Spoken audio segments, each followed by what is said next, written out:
मित्रों, हम आपका स्वागत करते हैं आपके अपने चैनल वासुदेव कोट्स में। आज का यह वीडियो आपको पूरा देखना चाहिए, क्योंकि आज के इस वीडियो में हम आपको बताएंगे कि मांस खाना पुण्य है या पाप है। इसके विषय में हिंदू धर्म क्या कहता है। मित्रों, वैसे तो भोजन में हम क्या खाएं और क्या नहीं खाना चाहिए, ये लोगों का व्यक्तिगत फैसला होता है, लेकिन यहाँ हिंदू धर्म में कुछ लोग मांसाहार को निषिद्ध मानते हैं। वहीं उनमें से कुछ लोग मांसाहार को काटकर और मारकर खाते हैं। आज भी ये कार्य हमें कई जगहों पर देखने को मिलता है। एक और मांसाहार का ग्रहण करने वाले लोग शाकाहारी खाने वाले लोगों को घास फूस खाने वाले लोग बताते हैं, और दूसरी ओर देखें तो शाकाहारी खाने वाले लोग मांसाहारी लोगों को जानवरों पर अत्याचार करने वाले लोग मानते हैं। लेकिन मित्रों, आंख बंद करके किसी बात पर विश्वास करना ये बुद्धिमान लोगों के लक्षण नहीं होते। इसलिए दोस्तों, आज हम आपको बताते हैं कि हिंदू धर्म ग्रंथों में शाकाहारी और मांसाहारी उन दोनों में से कौन सा आहार उत्तम माना गया है। हिंदू धर्म में मांस खाना है कि नहीं, इस बात को लेकर कई लोगों के मन में शंका होती है। इसका कारण कुछ लोगों के मन से वेदों के विषय में अनेक प्रकार की शंका पैदा होती है, जिसकी वजह से वे समझते हैं कि वेदों में मांसाहार का विधान लिखा गया हुआ है। लेकिन मित्रों, ये आपका भ्रम है। तो आइए जानते हैं मांस खाना पुण्य है या पाप है। वेद और पुराण हिंदू धर्म के मुख्य ग्रंथ हैं। इनमें वेदों का सार उपनिषद है और उपनिषदों का सार श्रीमद् भगवत गीता है। वेदों में पशु हत्या पाप माना गया है और मांस खाने के संबंध में स्पष्ट किया गया है कि मांस नहीं खाना चाहिए। इतना ही नहीं, बल्कि कुछ प्राणियों के मांस खाने का उपचार भी उसमें लिखा गया है। यजुर्वेद में कहा गया है कि मनुष्य को परमात्मा द्वारा की गई सभी रचनाओं को अपने समान ही मानना चाहिए। जैसा आप खुद पाना चाहते हो, वैसा ही आपको दूसरों का हित करना चाहिए, और जिस तरह आप अपना बहुत अच्छी तरह से ख्याल रख पाते हो, वैसे ही हमें दूसरे प्राणियों और जीव जंतुओं का ख्याल रखना चाहिए। वैसे ही अर्थवेद में कहा गया है कि हे मनुष्य, तुम चावल, गेहूं, दाल आदि आहार के रूप में ग्रहण करते हो, वही तुम्हारे लिए उत्तम माना गया है, और तुम्हें कभी भी नर या प्राणी पर हिंसा नहीं करनी चाहिए। वहीं ऋग्वेद में बताया गया है कि गाय जगत की माता होती है और उनकी रक्षा सामाजिक जिम्मेदारी बनती है। मनुष्य को समान रूप से सभी प्राणियों की रक्षा करनी चाहिए और अपने जीवन की तरह ही दूसरे जीव जंतुओं के जीवन का भी आदर करना चाहिए। इस पर भागवत गीता में बताया गया है कि मांस खाना चाहिए या नहीं, और इसकी भागवत गीता में इस बात को 3 चरणों में बताया गया है, जिसमें सत्व, रज्व और तमस, इन तीनों में मांस का उल्लेख किया गया है। गीता के अनुसार अन्न से ही आपके मन से विचार बनते हैं। जो मनुष्य सात्विक भोजन करता है, उसकी सोच भी सात्विक होती है। मांस और मदिरा जैसी चीजें तामसिक भोजन में सम्मिलित होती है। इस तरह का भोजन करने वाले लोग अक्सर कुकर्म, रोगी और दुखी और सदा के लिए आलसी बन जाते हैं। गीता के अनुसार सात्विक भोजन करने वाले लोगों की उम्र बढ़ती है और उनका आयु लंबा होता है और उनके मन का स्वास्थ्य तंदुरुस्त रहता है। वे लोग बहुत ही अच्छे मानसिक स्वास्थ्य के मिलते हैं। इस प्रकार हमें बल और बुद्धि को बढ़ाने के लिए अपने धार्मिक ग्रंथों का पालन करना चाहिए और शाकाहारी भोजन खाना चाहिए। ठीक वैसे ही हमें गरुड़ पुराण में बताया गया है, जिसे हम आपको भगवान कृष्ण की एक कथा के द्वारा वर्णित करके समझाते हैं। मांस खाना पुण्य है या पाप है, इसे लेकर भगवान श्री कृष्ण की एक सुंदर कथा का वर्णन सुनाते हैं। बचपन में एक दिन श्री कृष्ण भगवान यमुना के किनारे पर एक पाई के पेड़ के नीचे बांसुरी बजा रहे थे। ठीक उसी समय वहां पर उनके पास एक हिरन दौड़ते हुए आया और उनके पीछे जाकर छुप गया। तब हिरन बहुत डरा हुआ था। तब श्री कृष्ण ने हिरन के माथे पर हाथ रखा और हिरन को पूछा कि क्या बात है। हिरन, तुम बड़े भयभीत लग रहे हो। तभी वहां पर एक शिकारी आ गया। तब शिकारी बोला कि ये मेरा शिकार है, तुम इसे मुझे दे दो। तब भगवान श्री कृष्ण बोले कि हर जीवित प्राणी पर सबसे पहले उनका हक होता है, ना कि किसी और का हक होता है। ये बात सुनकर शिकारी को हताहत क्रोध आ गया। उस शिकारी ने गुस्से से भगवान कृष्ण से कहा कि ये मेरा शिकार है, मैं इसे पकाकर खाऊंगा। ये बात छोड़ो, तुम मुझे तुम्हारा ज्ञान मत दो, मैं इसे पकाकर खाऊंगा। ये बात समझ जाओ और मुझे ज्ञान मत दो। इस प्रकार ये बात भगवान श्री कृष्ण ने दोबारा बोली कि किसी भी प्रकार के प्राणी या जीव को मारना बड़ा ही पाप होता है। क्या तुम पाप के भागी बनना चाहते हो? मांसाहार भी पाप ही है। क्या पाप है और क्या पुण्य है, तुम ये सब बातें नहीं जानते। तब वह शिकारी बोला कि मैं आपकी तरह बहुत ज्ञानी नहीं हूँ। मैं क्या जानूं कि मांसाहार पाप है या पुण्य है, ये बात नहीं जानता। मैं तो बस इतना जानता हूँ कि यदि ये शिकार नहीं कर पाया तो मुझे खाने को नहीं मिलेगा। मैं इस हिरण को इसके जीवन से मुक्त करके पुण्य ही तो कमा रहा हूँ। फिर आप क्यों मुझे इस पुण्य को करने से रोक रहे हो? जहाँ तक मैंने सुना है, जीव की हत्या का जहाँ तक शास्त्रों में उल्लेख किया गया है कि राजा महाराजा भी जीवों का शिकार करते थे, तब ये पाप नहीं कहलाता था और अब ये पाप हो गया। तो अब इस पाप का मैं ही भोगी क्यों बना हूँ? आप मुझे बताइए। तब शिकारी श्री कृष्ण को पूछते हैं, अब आप ही बताइए कि मांसाहार पाप है या पुण्य है?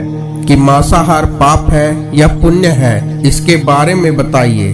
तब शिकारी की बात सुनकर श्री कृष्ण को लगा कि ये शिकारी मांसाहार खाकर अपनी बुद्धि खो बैठा है। इसकी बुद्धि नष्ट हो गई है। इसके अंदर सोच और विचार करने की क्षमता क्षीण हो चुकी है और ये अच्छे और बुरे के बारे में जानता ही नहीं है।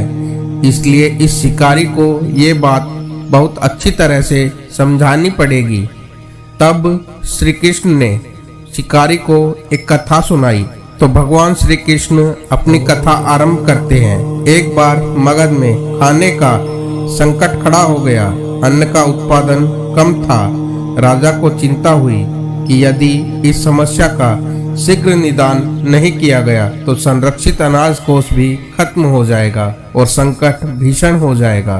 तो सम्राट ने अपनी राज्यसभा में पूछा कि देश की खाद्य समस्या को सुलझाने के लिए सबसे सस्ती वस्तु क्या है? मंत्रीगण सोच में पड़ गए। चावल, गेहूं, आलू इत्यादि पदार्थ को उगाने के लिए बहुत ही मेहनत करनी पड़ती है। वह तभी प्राप्त होते हैं जब प्रकृति का प्रकोप न हो। ऐसे में तो कुछ सस्ता हो ही नहीं सकता। तभी शिकार का शौक रखने वाले एक मंत्री ने सोचा कि यही उत्तम अवसर है, क्यों ना अंधाधुंध शिकार के लिए राजा की अनुमति ली जाए। उसने सभा में कहा कि सबसे सस्ता खाद्य पदार्थ मांस है। इसके लिए धन का खर्चा भी नहीं है और पौष्टिक खाना भी मिलता है।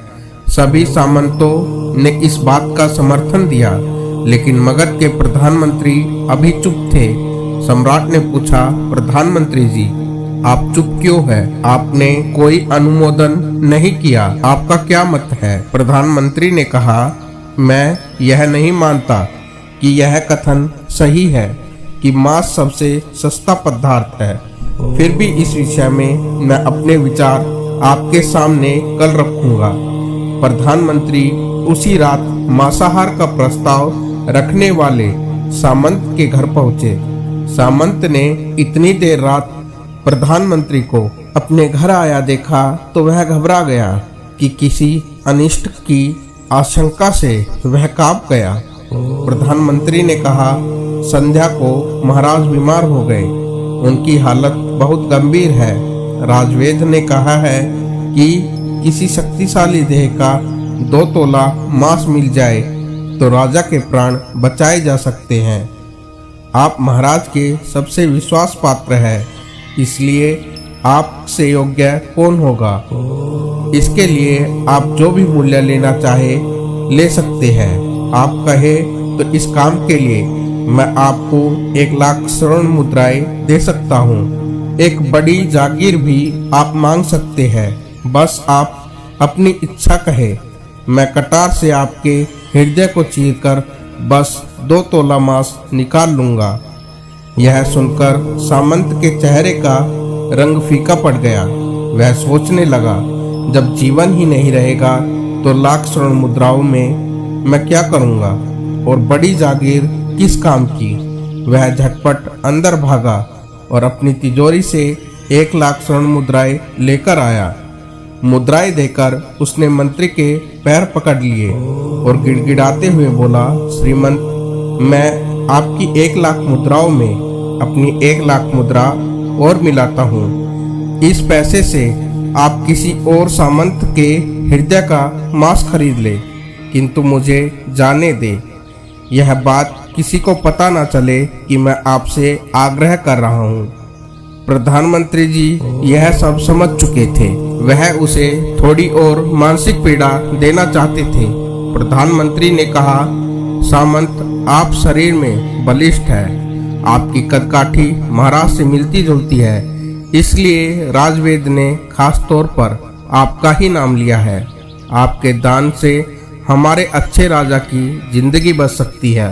आप कहे प्रधानमंत्री पद भी देता हूँ और खुद आपका कर्मचारी बनकर रहूंगा, पर प्रजा से हमारे राजा को मत छीनो।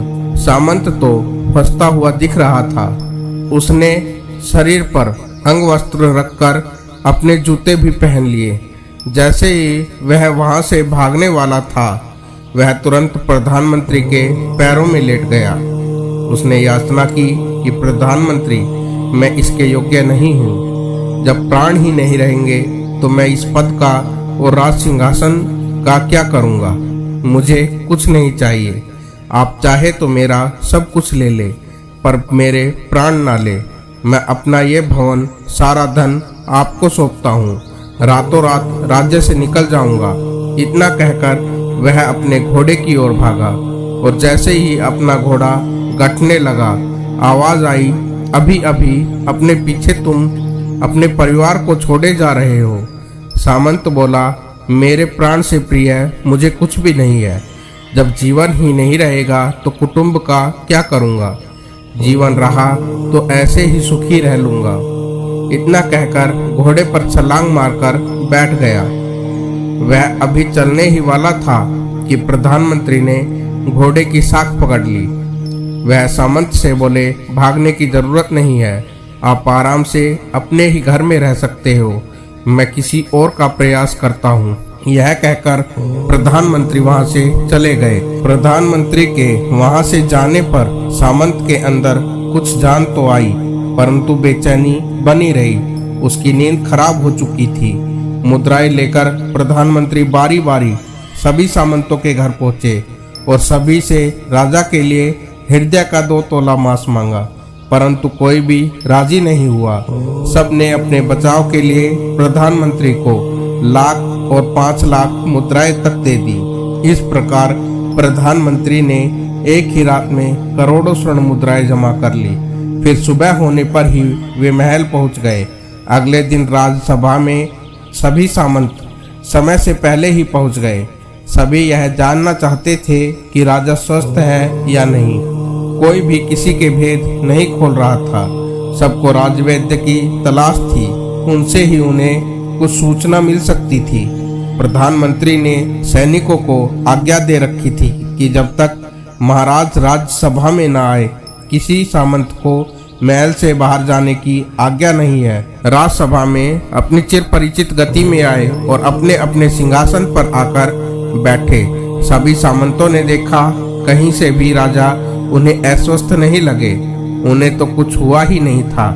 प्रधानमंत्री ने उनसे झूठ बोला। हर सामंत के मन में यही विचार चल रहा था, पर कोई भी किसी को कुछ बोल नहीं पा रहा था।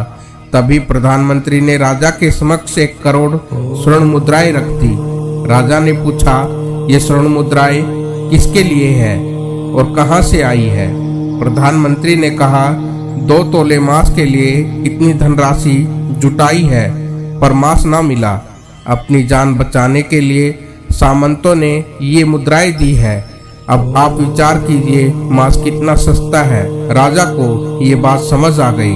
उन्होंने प्रजा को अतिरिक्त परिश्रम करने का निवेदन किया और राजा के अनाज भंडार से अनाज निकालकर श्रमिकों को दे दिया। उन्होंने अधिक पौष्टिक सब्जियां और अनाज की खेती करने का आदेश दिया। वह 1 करोड़ स्वर्ण मुद्राएं इसी कार्य के लिए श्रमिकों के कल्याण में खर्च की गई। ऐसे साग सब्जी और ताजी फल उगाए गए जिससे प्रजा का कल्याण भी हुआ और पौष्टिकता भी मिली। कुछ समय के बाद मौसम अनुकूल हुआ और खेती लहराने लगी। इस प्रकार राज्य से खाद्य के संकट को दूर किया गया। तो मित्रों, जीवन का यह मूल्य श्री कृष्ण ने हमें इस कथा के जरिए समझाया है। अब हम न भूले कि जिस तरह हमें अपनी जान प्यारी है, उसी तरह सभी जीवों को अपनी जान प्रिय होती है। अपने दिल से जानिए कि पराये दिल का हाल क्या होता है। यदि संसार के संबंधों से मुक्त करने का तर्क सही है, तो अत्याचारी द्वारा किया गया नरसंहार भी मान्य है। वह भी ये तर्क दे सकते हैं कि वे लोगों को मारकर उनको नष्ट करके उन्हें उनके जीवन से मुक्ति दे रहे हैं। अगर उसके लिए वह जीवन बोझ है, तो कभी भी अपनी जान बचाने के लिए संघर्ष नहीं करता, आपसे भागता नहीं। जो आपके सामने असहाय हो जाता है, उसे प्राण गंवाने पड़ते हैं। जिन जीवों को मारकर आप खा रहे हो, उन्हें तो प्राण बचाने का अवसर तक नहीं मिलता। बर्बरता सिर्फ वही नहीं है जहाँ सिर्फ मानव रक्त बहता है। बर्बरता तो उसे भी कहा जाता है जहाँ स्वार्थ के लिए किसी जीव को मारकर खाया जाता है। हम अंत समय में जिंदगी भर के पापों के लिए जिंदगी भर कुकर्म करने की कोशिश करते हैं, परंतु यह भूल जाते हैं जब वह जीव हमारे लिए काटा गया है और हमारे लिए तड़पा है, तो उसका श्राप भी हमें इसी जीवन में नहीं बल्कि अगले जीवन तक नहीं छोड़ेगा। परमात्मा से यह ज्ञान पाकर शिकारी परिपूर्ण हो गया। उसे ज्ञान की प्राप्ति हो गई और वह जान पाया कि महानता जीवन लेने में नहीं बल्कि जीवन देने में है। शिकारी भगवान के आगे हाथ जोड़कर वहां से चला गया और उसने कसम खा ली कि अपने संपूर्ण जीवन में कभी किसी को चोट नहीं पहुंचाएगा। तो दोस्तों, आपको ये कहानी कैसी लगी कृपया कमेंट में जरूर बताएं और नए हो तो चैनल को सब्सक्राइब करो, वीडियो को लाइक करो। मिलते हैं आपसे अगली वीडियो में, तब तक के लिए हर हर महादेव।